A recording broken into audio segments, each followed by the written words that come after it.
ஒரு அழகான நகரத்தின் நுழைவு வாயிலில் எப்போதும் ஒரு வயதான பெரியவர் அந்நியர்கள் யாரும் உள்ளே சென்று விடாமல் காவல் காத்து கொண்டிருப்பார். ஒரு நாள் வாலிபன் ஒருவன் நகரத்தின் வாயிலை நோக்கி குதிரையில் வந்து கொண்டிருந்தான்.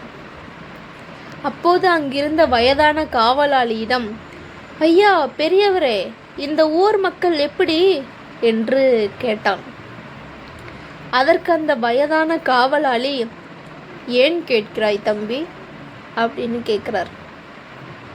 இந்த ஊரில் வந்து தங்க போறியா அப்படின்னு கேட்குறார்.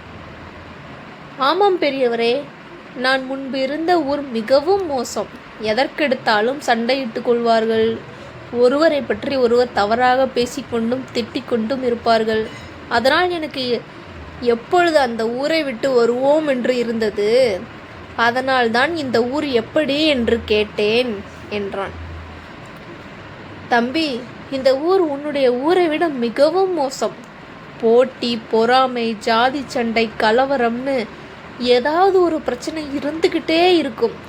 நீயே நிம்மதியை தேடி வர, உனக்கு இந்த ஊர் ஏற்றதாக இருக்காது தம்பி என்று கூறி அந்த வாலிபனை வெளியே வழி அனுப்பி வைக்கிறார். சிறிது நேரம் கழித்து அவ்வழியாக வந்த வேறொரு ஆள் காவலாளியிடம் அதே கேள்வியை கேட்டான். ஐயா, இந்த ஊரில் தங்கி வியாபாரம் செய்யலாம் என்று இருக்கேன். இந்த ஊர் மக்கள் எப்படி என்று கேட்டான். பெரியவர் சிரித்து கொண்டே, ஏன் தம்பி, உனக்கு கல்யாணம் ஆகிவிட்டதா என்று கேட்டார். ஐயா, எனக்கு 3 குழந்தைகளே இருக்கின்றார்கள் என்றான். அப்புறம் ஏன் இந்த ஊருக்கு வந்திருக்கிறாய்? உங்க ஊரிலேயே வியாபாரம் செய்யலாமே என்றார் காவலர். எங்க ஊர் ரொம்ப நல்ல ஊர். எங்க ஊர் மக்கள் அனைவரும் பாசமாக பழகக்கூடியவர்கள். என் குடும்பம் இப்பொழுது மிகுந்த வறுமையில் இருக்கின்றது. நான் இந்த ஊருக்கு என் குடும்பத்தின் வறுமையை போக்க வியாபாரம் செய்து சம்பாதிப்பதற்காகத்தான் வந்தேன் என்றான். நான் நிறைய பணம் சம்பாதித்து கொண்டு மீண்டும் எங்கள் ஊருக்கு சென்று விடுவேன் என்று கண் கலங்கியபடி கூறினான். அழாதே தம்பி, இந்த ஊர் மக்களும் நல்லவர்கள்தான். தைரியமாக நீ இந்த ஊரில் வியாபாரம் செய்யலாம் என்று கூறி கதவுகளை திறந்து உள்ளே அனுப்பி வைத்தார். காவலாளியின் அருகில் இருந்த ஒருவர் பெரியவரின் செயலை பார்த்து கொண்டிருந்தார்.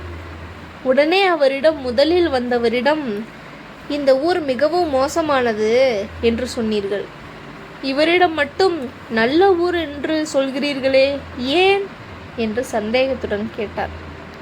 அதற்கு பெரியவர், இந்த உலகம் கண்ணாடி மாதிரி. நாம் எப்படி இருக்கிறோமோ அப்படித்தான் கண்ணாடி நம்மை காட்டும் என்றார். இந்த கதைக்கு நாம் எவ்வழியோ மக்களும் அவ்வழின்னு பேர் வச்சுருக்கேன். வேற என்ன பேர் வைக்கலான்னு கமெண்ட்ல சொல்லுங்கள்.